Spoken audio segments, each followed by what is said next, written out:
Hello, everybody, and welcome to Goliath is Falling.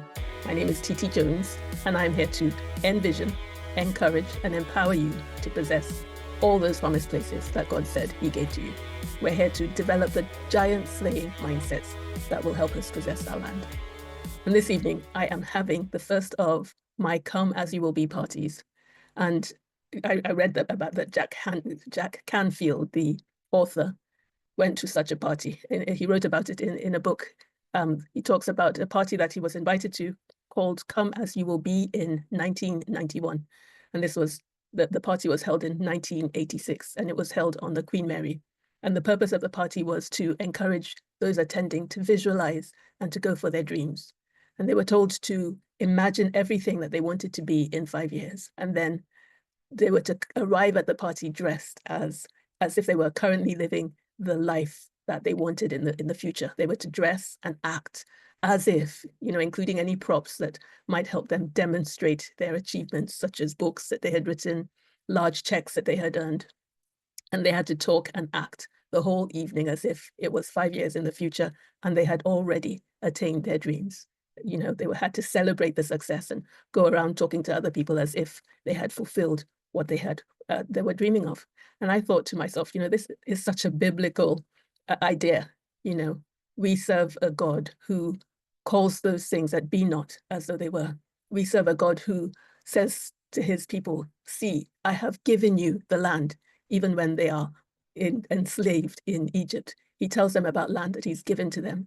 He calls Abraham and he says, see, I have made you to be a father of many nations, even while Abraham is still Abram and is childless.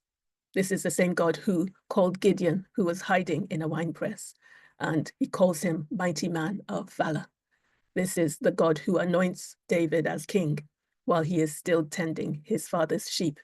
And this is the God who chose Apostle Paul, who wrote the majority of the New Testament while he was still out murdering Christians. Today, I just wanted to look at Abraham's life and the 5 lessons that we can learn from how God called him and how he became who God called him to be. The first lesson is that he delighted himself in God. In Proverbs Psalm 37, it says, when we delight ourselves in the Lord, he gives us the desires of our hearts. He puts in us the desires. Abraham's desire to have a son was a God-given desire. And, the blessing was prepared for him. When God called Abraham, he had a purpose and a plan for him. And Abraham's obedience was what endeared him to God. It was counted to him as righteousness. And we can see that he was a friend of God and that God gave him that desire. The second thing is really that we are stepping into a setup. We're stepping into something that God has already provided. The desire is there, the blessing is there, the land is there, the promise is there. We are just stepping into what God has provided. Abraham just had to walk into this calling.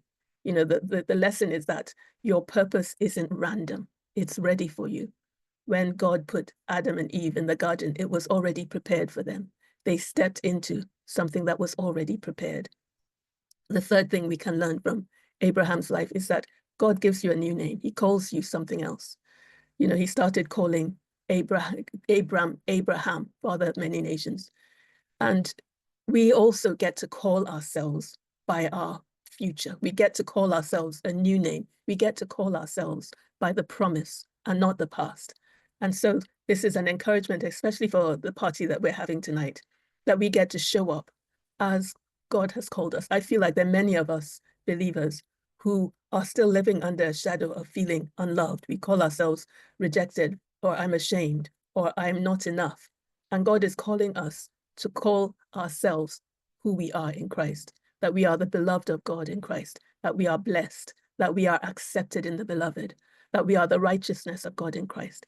He's inviting us to call ourselves not by the past, but by the promise. The fourth thing is that we get to use our imagination.